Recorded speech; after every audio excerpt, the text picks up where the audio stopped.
Esquema evolutivo. Volviendo al tema de la reencarnación, yo me pregunto, si hemos vivido otras vidas y el nacimiento a la vida no es el principio, ¿cuál es entonces el principio de la vida del espíritu, si es que lo hay? El espíritu es creado ignorante. En realidad, lo que se crea es el principio espiritual, la chispa vital. A partir de ese momento, la chispa vital primigenia, a través de un proceso que dura millones de años, va experimentando un proceso de mejoramiento a través de la experiencia que consigue al ligarse a las formas materiales adecuadas a su nivel evolutivo. No entiendo a qué te refieres con la frase ligarse a las formas materiales adecuadas a su nivel evolutivo. ¿Podrías explicarte mejor? Me estoy refiriendo a la encarnación, cuando el principio espiritual primigenio ya ha evolucionado bastante, ya es mucho más que eso, le llamamos espíritu. El espíritu se liga a la forma material que es el cuerpo para aprender de esta experiencia. En etapa más primitiva, el principio espiritual primigenio se liga a formas materiales más simples. Primero del reino mineral, primer nivel. Luego del vegetal, segundo nivel. Después del animal, tercer nivel. Y más adelante, ya como espíritu en fase humana, cuarto nivel. Y cada una de esa experiencia física aprende. Este aprendizaje es retenido por el ser espiritual para siempre, de forma que cuando inicia una nueva encarnación, lo hace con el conocimiento obtenido en la suma de las incontables encarnaciones anteriores.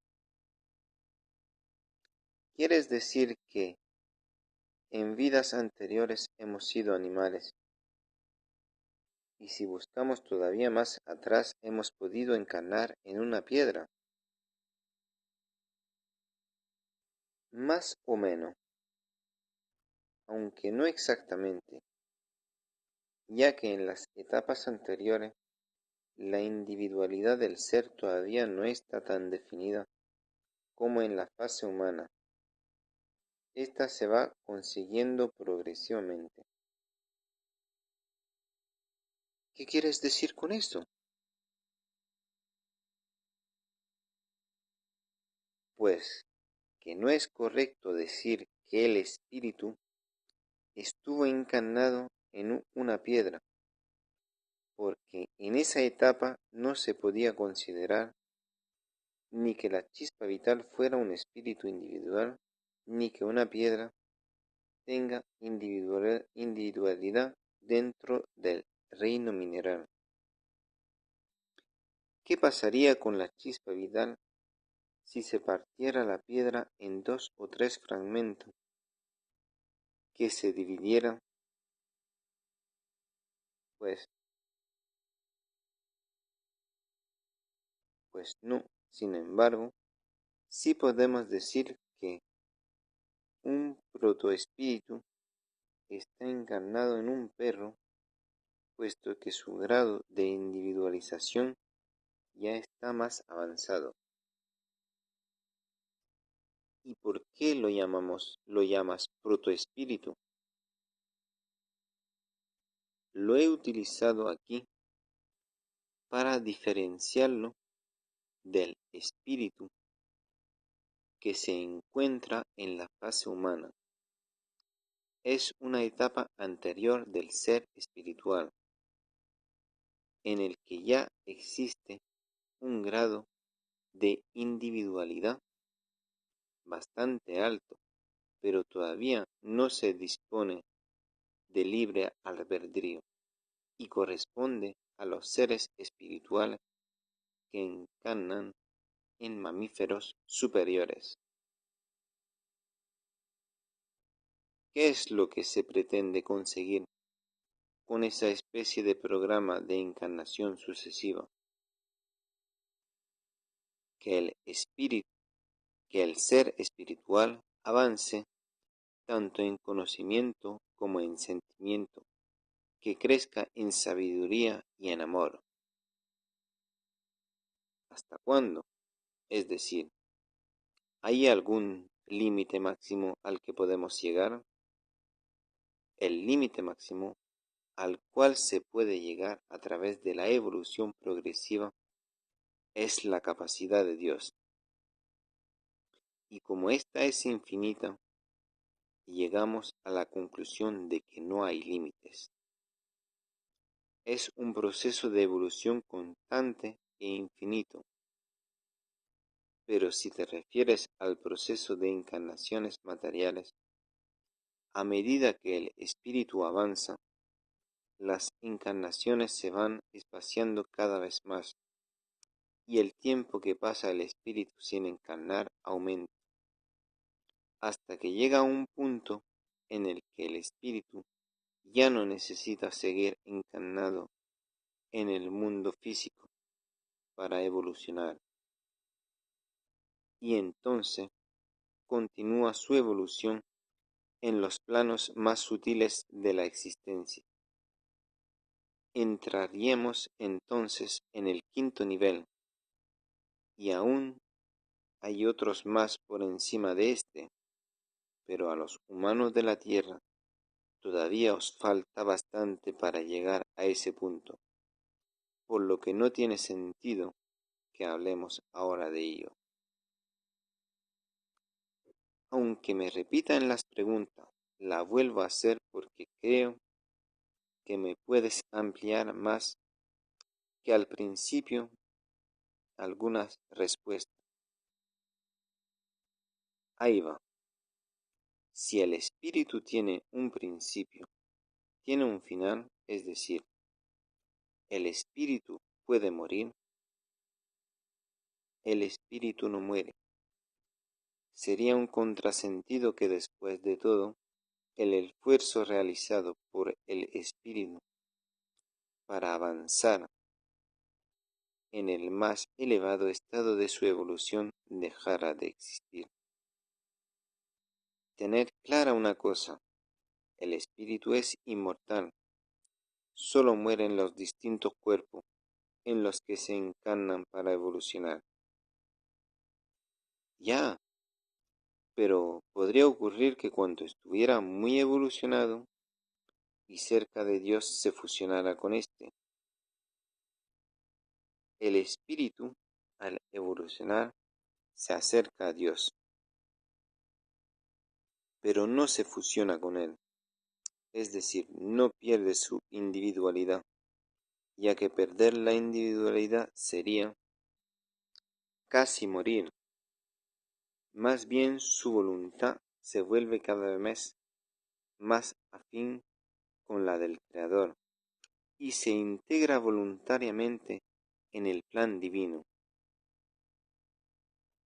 ¿Me podría dar una visión general, algún ejemplo para que podamos entender de manera global el proceso de evolución espiritual? Sí, la evolución individual de los espíritus se asemeja a la del ser humano en una sola vida.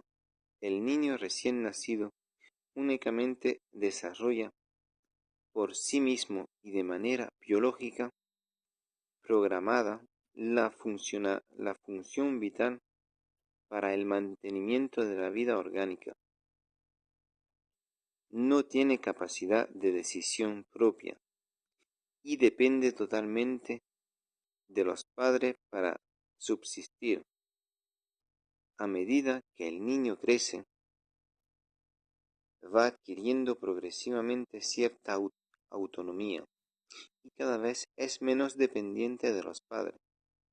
Llegada a la etapa de la adolescencia, el individuo siente cada vez más necesidad de experimentar por sí mismo, de sentirse libre e independiente para tomar sus propias decisiones. Esto muchas veces le enfrenta con sus padres. A pesar de esto, le intentan aconsejar con la experiencia que les da el haber vivido más tiempo. El adolescente lo toma como una intromisión en su vida. Muchas veces toma decisiones erróneas, a pesar de haber recibido advertencia de los padres. Pero le resulta necesario experimentarlo por sí mismo. A pesar de esto, le pueda hacer sufrir. En la medida en que va experimentando y aprendiendo del resultado de sus propias decisiones, va madurando hasta llegar a la etapa adulta, donde alcanza la independencia completa de los padres. El proceso de evolución espiritual es semejante a la del niño que se vuelve adulto. Inicialmente, el principio espiritual primigenio es totalmente dependiente de otros seres espirituales más avanzados, que dirigen su evolución por completo. La encarnación en esta etapa sirve para adquirir experiencia y para que se desarrollen ciertas cualidades como la inteligencia y las emociones, que serán la base sobre la que se desarrollará la voluntad propia del futuro de espíritu. Como al niño pequeño le sirve la interacción con el mundo para desarrollarse y aprender a hablar y a caminar, aunque no sea capaz todavía de tomar decisiones importantes por su cuenta. A medida que el ser espiritual evoluciona, se le permite participar en la toma de decisiones, es decir, adquiere cierta autonomía.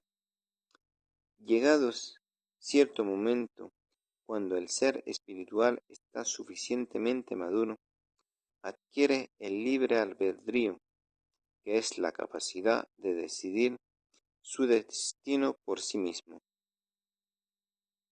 Es decir, adquiere su independencia y toma sus propias decisiones respecto a su evolución.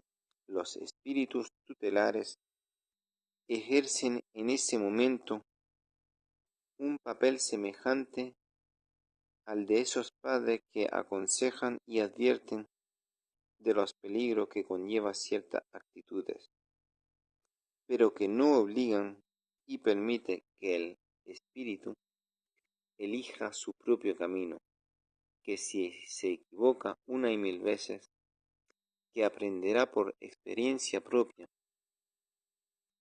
y que sea él mismo que, a raíz de sus vivencias, decida variar o no el rumbo de su evolución.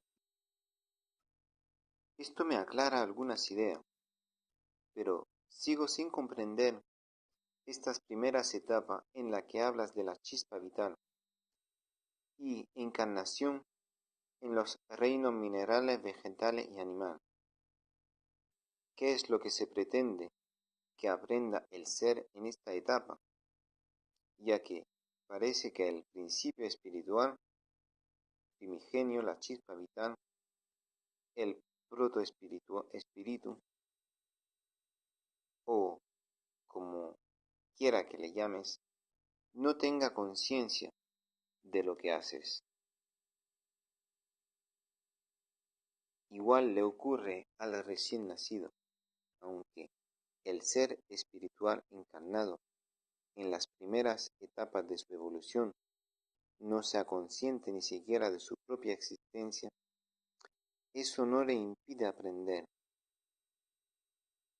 Y este aprendizaje queda en el espíritu para siempre, de forma que aunque ocurra de manera inconsciente hasta que el espíritu está más avanzado, cuando inicia una nueva encarnación, no parte de cero, sino con el conocimiento obtenido en la suma de las encarnaciones previas y del periodo de entreencarnación. Podéis comprender la evolución espiritual en las primeras etapas tomando como referente el proceso de evolución de las especies.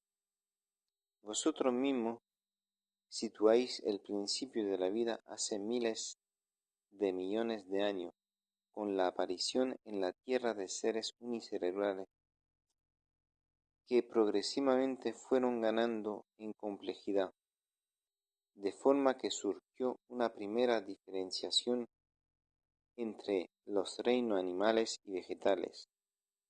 Después cada reino evolucionó hacia un incremento paulatino de la multiplicidad y complejidad de la forma de vida a partir de forma más simple. Por ejemplo, el reino animal pasó en primera etapa de los seres unicelulares a pluricelulares.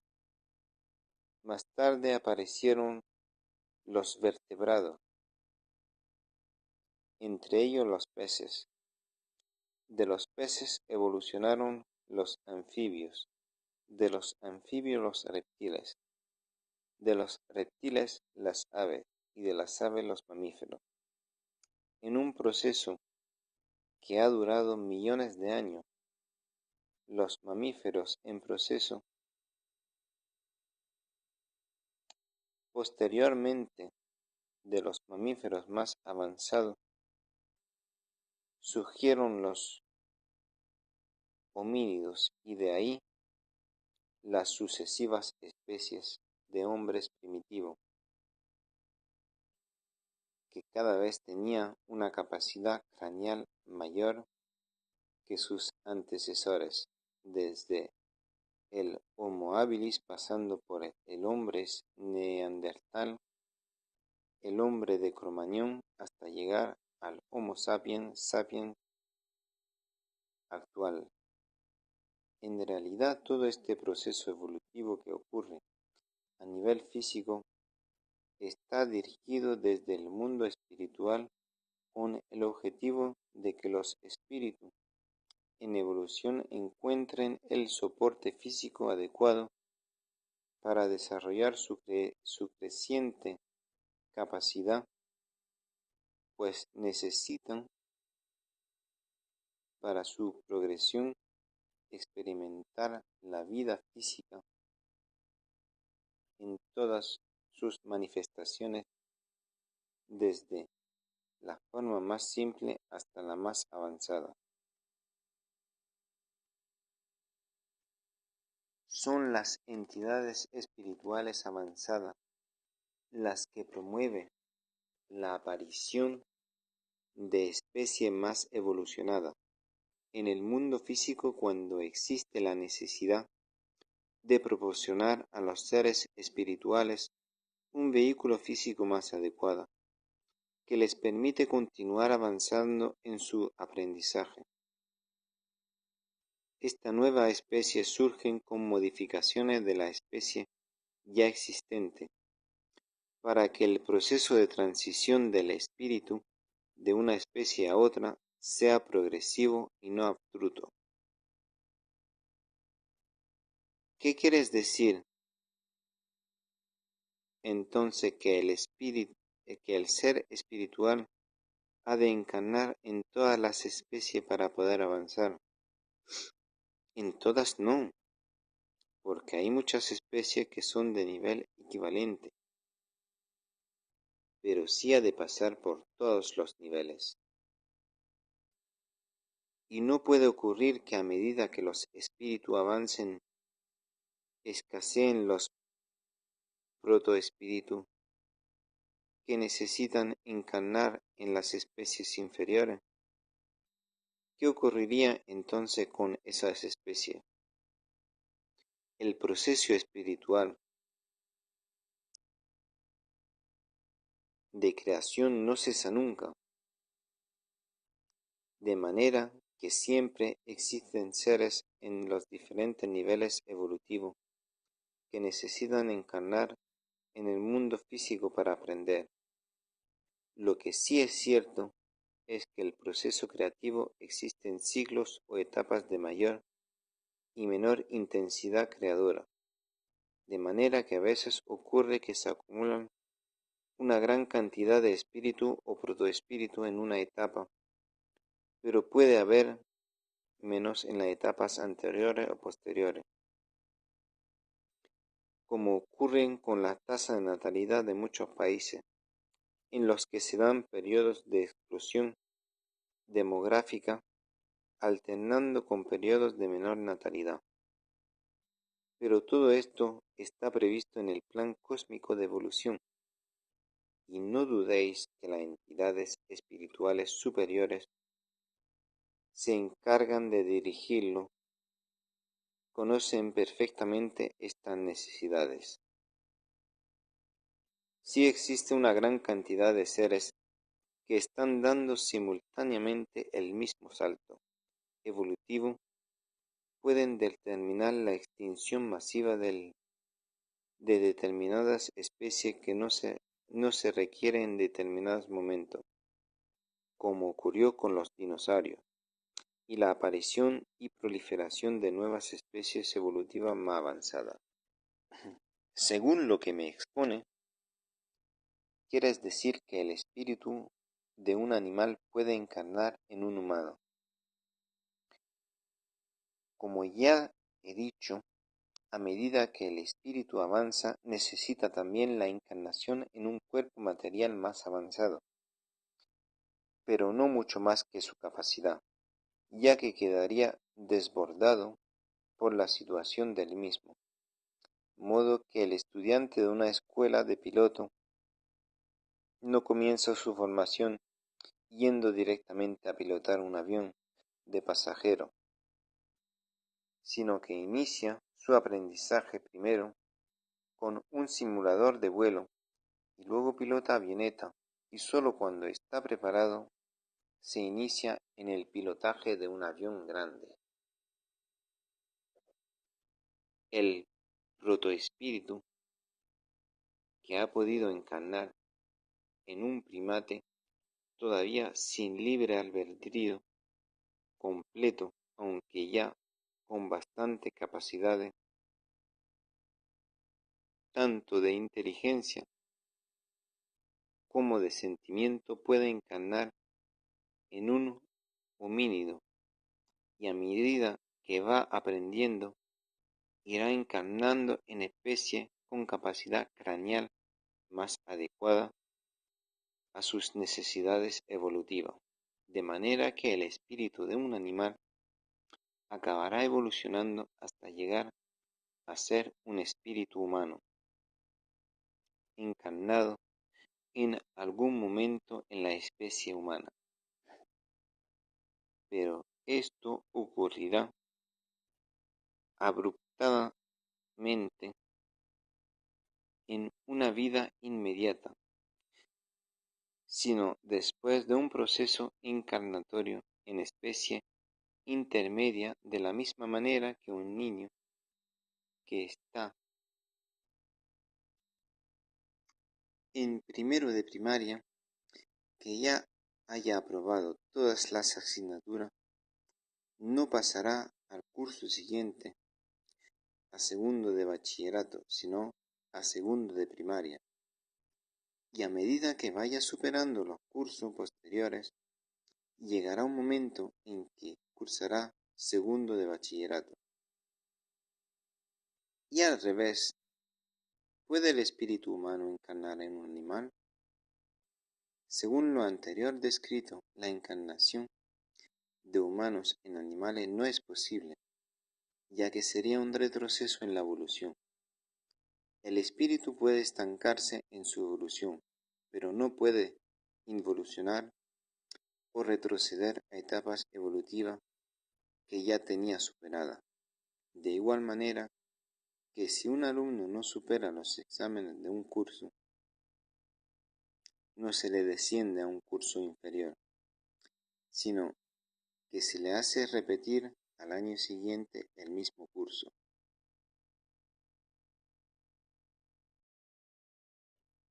Pues, si eso es así, es decir, si todos hemos sido una vez animales y los animales serán en el futuro como nosotros, me hace cuestionarme mucho el comportamiento que tenemos hacia ellos, sobre todo hacia los más cercanos en evolución como los mamíferos superiores. Por ejemplo, el criarlo para comer su carne o utilizar su piel, la caza y los espectáculos basados en hacer sufrir a los animales, como la tauromaquia,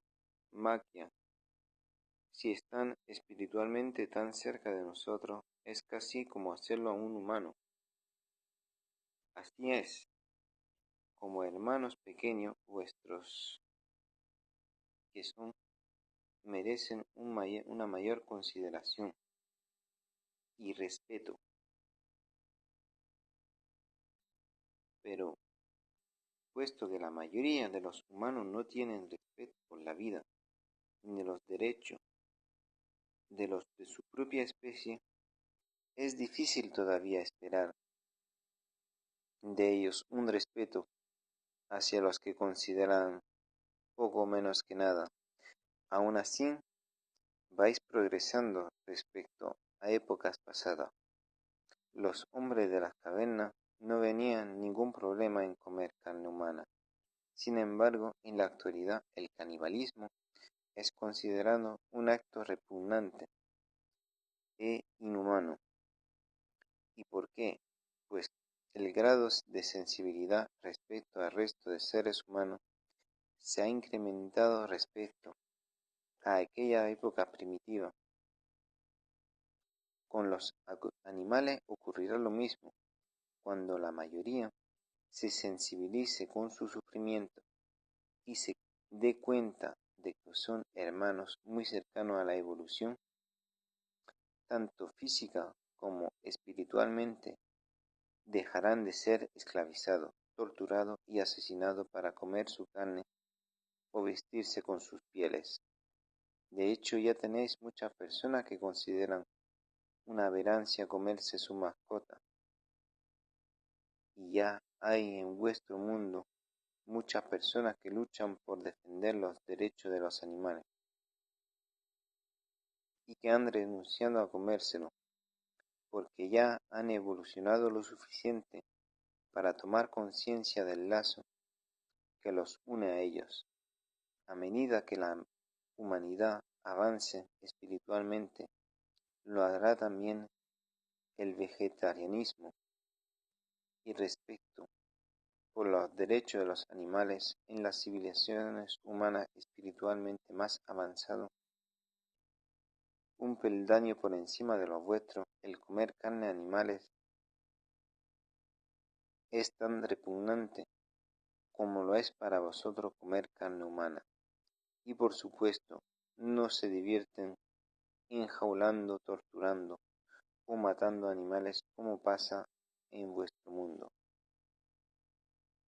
Ya, pero yo siempre he oído que para estar sano hay que comer de todo, también carne. ¿Y qué si no comes carne?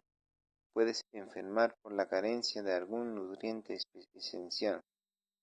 ¿Qué hay de cierto en ello? Es cierto que cuando una persona que ha comido carne durante toda su vida decide pasarse al vegetarianismo, es recomendable que lo haga progresivamente, pues su fisiología se ha acostumbrado a ello, pero no es cierto que el vegetarianismo tiene ningún déficit alimenticio. Las legumbres son fuente de proteínas abundante y no provienen de la carne. Todo lo contrario, son mucho más saludables.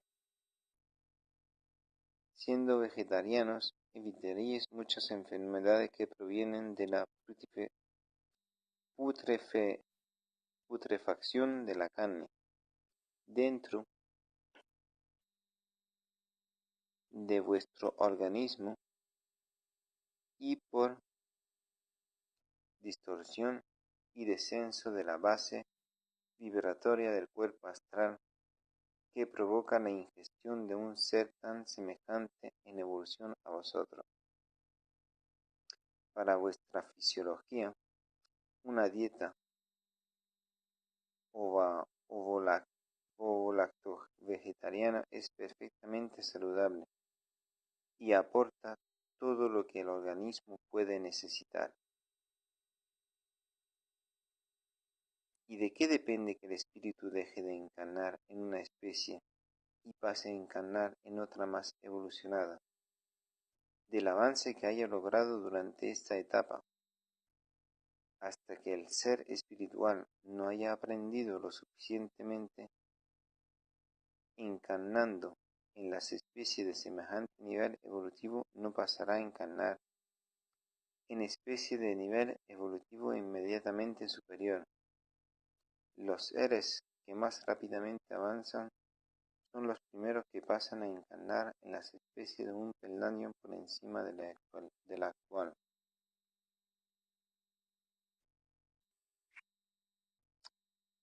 Y esto puede ocurrir también en humanos. Quiero decir, ¿qué pasará cuando nosotros evolucionemos por encima de la capacidad de nuestra especie a nivel físico? Vosotros todavía no utilizáis ni la cuarta parte de la capacidad potencial de vuestro organismo, así que todavía estáis lejos de poder argumentar que vuestro organismo se ha quedado obsoleto para dar soporte a vuestras creencias, a vuestra creciente capacidad. De todas maneras, la especie humana de vuestro planeta ya va evolucionando en plano físico, lenta pero inexorablemente paralela a vuestro progreso espiritual. Así que no debéis preocuparos por si el cuerpo no responde a vuestro nivel evolutivo. Como ya he dicho, la fase de evolución humana no es ni mucho menos el final de la evolución espiritual, ni siquiera el nivel de humanidad en el que estáis vosotros es un nivel avanzado todavía, ni el espiritual ni en lo físico. Al igual que dos peldaños por debajo del vosotros existía el Homo habilis y un peldaño por debajo el hombre neandertal, por encima de vuestro nivel existen 4 niveles de humanidad más, desde el 4.4 al 4.7, espiritualmente con mayor capacidad de amor y de sabiduría. Estos seres sí que necesitan de cuerpos más avanzados, más útiles y con mayor capacidad que los vuestros para poder desarrollar todo su potencial. ¿Y dónde están esos superhombres que yo no los veo por ningún lado? Existen humanidades enteras habitando otro planeta, abarcando todos los niveles evolutivos y por tanto también los que son superiores a los vuestros. Incluso algunos pocos de estos humanos más avanzados han vivido y están viviendo entre vosotros para ayudaros a incrementar vuestro nivel evolutivo. Pero hablaremos de este tema más adelante. ¿Y a dónde va nuestra evolución física? Es decir, ¿en qué cambiaría nuestro cuerpo físico? Será como ir cambiando de ropa, desde un traje de esparto hasta un traje de seda, pasando por la prana, la lana, el algodón como etapas intermedias.